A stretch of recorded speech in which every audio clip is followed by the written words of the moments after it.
So what I'm saying here is, as you build out your product, you need to really start focusing on the community side. So that way, if you do have something go viral, you'll have the infrastructure to support that.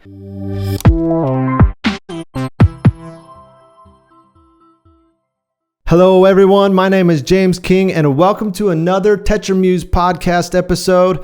I'm really excited to have you all here today and I'm excited for the content we're going to talk about. So I'm going to start out with something a little bit controversial today, and that is, I don't care about how many streams you have. If you don't have a community, you don't have anything. Okay? Now, that is meant to kind of ruffle some feathers, but I see a lot of content talking about getting streams, getting onto the playlist, and that's great, and it does bring in revenue. But what I don't see a lot of is talking about the infrastructure to support the influx of viewers.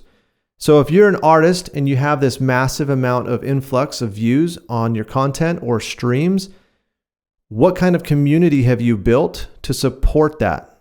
If I'm a viewer and I come to you and I say, oh, I really like this song, and then I come and I check out your Spotify page, or I come to check out your website, or I'm trying to go to your social platforms to understand who you are as an individual, do you have enough content on there? And do you really understand what you're leading out on with your community? So what I want to get you guys to do is change the mentality of streams, because I want you guys to start getting longevity in your career. And it's my personal opinion that streams are like winning the lottery. If you have something go viral, what is it that's going to support that long term? I think there's too much emphasis on the streaming side of the conversation and not enough talking about how to build the community around your art. The goal is to have people that want to be a part of what you're doing more than just have somebody listen to your record. Yes, I know it brings in revenue.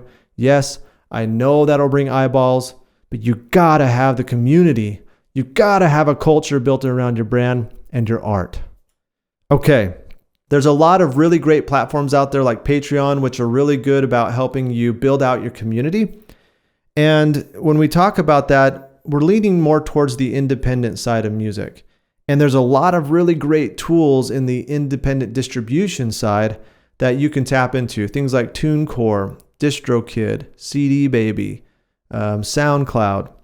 These are all great tools as an independent artist to be able to tap into in order to make your product and then launch your product out into the market. And where that brings a lot of great opportunity, I see there's this gap now where labels used to be, and that is on the brand and the marketing side. Record labels were actually really good at creating marketing campaigns around the artist. And now that we have these independent distribution channels, it essentially makes you become the label trying to create that content to go out to market. And it's my goal to help you understand that when you start learning how to brand yourself and you start learning how to create content that is in line with what you've decided for your brand, that you'll be able to distribute that content through social platforms, also in the independent distribution channels like Spotify with your headers and your profile pictures. All of those things need to be in alignment with who you are as an artist and the brand that you're creating. So this podcast in particular has got me thinking a lot about what I experienced when I was working the corporate side. And I call it magic, pixie dust, and data. And the risk is in the art. And these are two elements I want to talk about today because I think they're very applicable when you talk about the marketing side or the business side of music. And it's something that translates through all of business, if you ask me. And the reason why I call it magic and pixie dust is because I was talking to my dad one day and he's like, I don't even know what it is that you do. And I said, well, I work in the magic and pixie dust side of business. And what I'm talking about there is the creative side. And I talked about this in my previous two podcasts, but really what we're talking about is communication. Making deliverables that use creative that try to connect with the consumer. So let's jump into the magic, pixie dust, and data portion. So after I graduated college, I started getting into my career in graphic design. I also started realizing that I loved brand strategy. I started learning more about brand strategy. I read Marty Neumeier's Brand Gap, which completely blew my mind. And I started following this gentleman by the name of Fabian Geralter, and I hope I said his name right. But he had a few books out, and he's also a professional brand strategist, and he goes in and he helps businesses with their brand strategy. I started following him, and I really loved what he was saying in his content, and I started going really heavy into the brand strategy side, trying to learn more about that, trying to understand how I can utilize that more. But then I read another book called How to Be a Graphic Designer Without Losing Your Soul. And here's the thing. There is really only one thing that I remember from that book, and that was he challenged the idea of the new wave of brand strategy. And he said, you have to be careful with the brand strategy, because if you lean too heavy on the brand strategy, you miss what's special about the creative. You miss the magic side of the creative. And I might be misquoting that a little bit, but that was the general idea. If you get too strategic, sometimes you miss out on what's special about something when you let it be a little more freeform. So the path that sent me down was trying to learn more about the creative side and how that mixes with the strategy side. And they're both very important. They're symbiotic with each other. But what I see a lot of times in business nowadays is you have this data versus creative thing going on. And being in the corporate side, this is something that I experienced everywhere that I worked, and that is trying to get resources and get people to buy in the idea that creative matters. And I believe the reason why it's so hard for companies to invest more resources to creative is because you can't quantify it. But with the creative, that's where the emotional communication comes from. So we have this war on, well, I know if I do this thing, then I have the data to back it up, which means that if you give me more resources, I'm going to be able to go out and prove to you that this is going to work. But when you're talking about the creative side, it becomes a battle of, well, we're talking about the emotion. We're talking about the side of things that people want to connect with your business. I can't quantify that, but I know that it resonates with a certain target demographic. I know that it connects with people. We need to utilize more of that. Sometimes businesses get into it, but a lot of times businesses are more on the operational side and they want to do what works because it's safe. So we want to try and get out of that mentality that data is everything. We want to start looking at the creative side, because when you look at music as a community, as a culture, a lot of it's based on art. We're talking about the business of art and art culture. So we want to start leaning in more on the creative side and use data to back up where we can to say that this is working. And then we have the strategy versus the creative side. And I believe these two need to be harmonious, because on one hand, where I was starting to go super heavy on the strategy side, which I totally believe in when it comes to brand strategy, you also have the creative side and the emotional side that comes with it. So we want to be logical about how come we're doing what we're doing. We want to have a goal to point to, which is the strategy side. But when we start wrapping that with visuals, we want to start getting more into the art. Now, I believe in art and what art can do for business. And I had this experience where I was sitting at a table with my good friend Connor Caldwell. He was a digital marketer as well as a demand gen guy at the company I worked for before. And he got involved a lot with what I was doing, because him and I worked hand in hand, where I would create the content and then he would be the distribution side.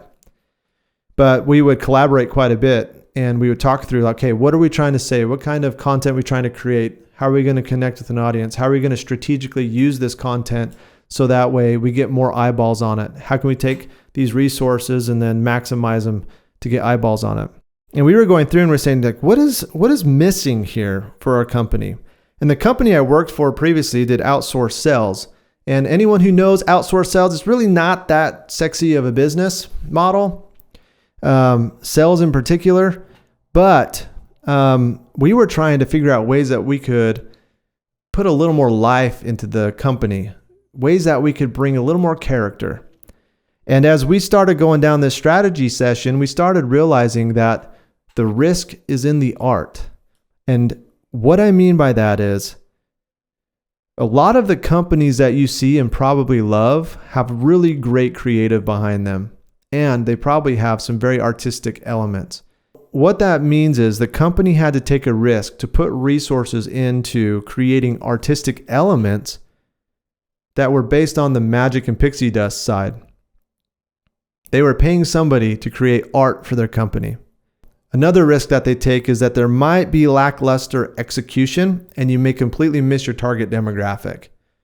So as somebody who's investing into this, it's kind of a risk, because what if the creative doesn't land? What if you completely miss your target demographic? But let me just make this clear. Art is where the personality of your brand is. Let me repeat that. Art is where the personality of your brand is. I want you all to start noticing when you start going out and looking at these brands and these companies that you really like, start looking for the elements that make up their personality. And oftentimes you might find that those elements are the things that you connect with, that personality that they're creating for this brand. And sometimes it can be pretty subtle, and sometimes businesses don't really focus on this. If you want to start giving your business some personality and something that's interesting to the consumer, start implementing artistic elements and make them unique. But you're going to need to go into the magic and pixie dust side, take some risks, create some cool art that's going to align with who you are as a brand, so that way people know what your personality is moving forward. So we talked about streaming. Streaming is very important, but only as far as you have a platform that can support the influx of viewership if something goes viral. Okay? Try to get your platform put together so that way people know what they're participating in when they come in, they participate with your community. You can have people that want to participate with your music because they like your music, but also because they like you, which is a massive component to all of this. It's not just about your music. It's about you as well. What kind of person are you? What do you believe in? What do you like? We want to know those things as viewers and as people participating in your audience and as fans.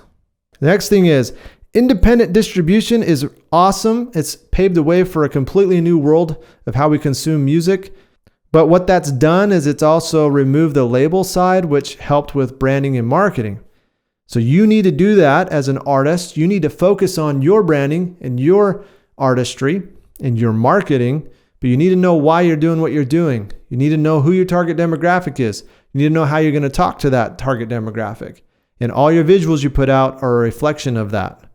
Okay, make sure you got the platform, make sure that you've got the right visual assets, and then put it into distribution. We talked about magic, pixie dust, and data. And a big component of this is the strategy side, the data side, and the creative side. Okay, you need all three of those. You need to know what's happening, which is where the data is really handy. You need to know how to strategically communicate with your audience. What do they believe in? If you want to know how to do more cultural significance type things, go to my previous podcast and listen to that. And then you have the creative side. So the creative side is the visual assets that are going to be distributed to communicate those things. So use data, use strategy, and you're going to use the creative to create a holistic communication piece to go out to your audience. Okay, risk is in the art. It takes resources to do art. It also could be a potential miss, and it's hard to quantify. It's hard to quantify if something works or if it doesn't work. But that is where your personality is. Okay, guys, I hope that's helpful today. It's been a pleasure. Thank you so much, and I hope this helps. If you'd like to follow along with this journey that I'm on trying to create this platform, please hit that like button, hit subscribe. Also, leave me a comment or question. And just keep in mind, we want to keep this a positive place to help people get to a place of living a creative life. So please reach out to me. I'd love to connect. And thank you so much for being here. We will catch you all on the next one. See you.